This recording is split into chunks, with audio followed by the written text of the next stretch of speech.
بقولك ايه، هو مش اخوكي واخد كورسات برمجة وبيفهم في التليفونات؟ ليه، هو تليفونك فيه حاجة؟ لا بس انا كنت عايزة اهكر تليفون جوزي وقلت مفيش حد هيعمل لي الحكاية دي غير اخوكي. طب ليه كده يا بنتي؟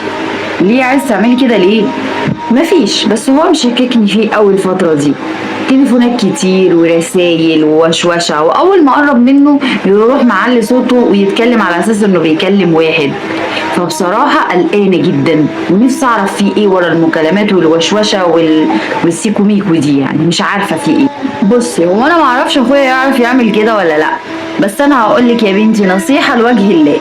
انتي اختي ويهمني مصلحتك، زي ما ربنا سبحانه وتعالى قال في كتابه الكريم: ولا تسألوا عن أشياء إن تبد لكم تسؤكم. صدق الله العظيم. يعني ما تدوريش، يعني انت دلوقتي لو أثبتي إن في حاجة هتعملي إيه؟ هتضطري تطلقي، وتبقى انت كده خربتي بيتك بإيدك. لكن لما تعملي نفسك مش عارفة وتحاولي تشدي جوزك تاني لبيتك، هيبقى ده أفيد لك، هتعيشي حياة مستقرة وسعيدة. أكيد انت زي أي ست هتكوني متضايقة، فأنا نصيحتي ليكي إنك تقربي من ربنا وتصلي وتقري القرآن وتحاولي تبعدي عن شيطانك ده، لأن اللي انت هتعمليه ده مش هيوصلك غير لخراب بيتك. ربنا يهديكي وتبقي عاقلة وشاطرة كده وتحافظي على بيتك.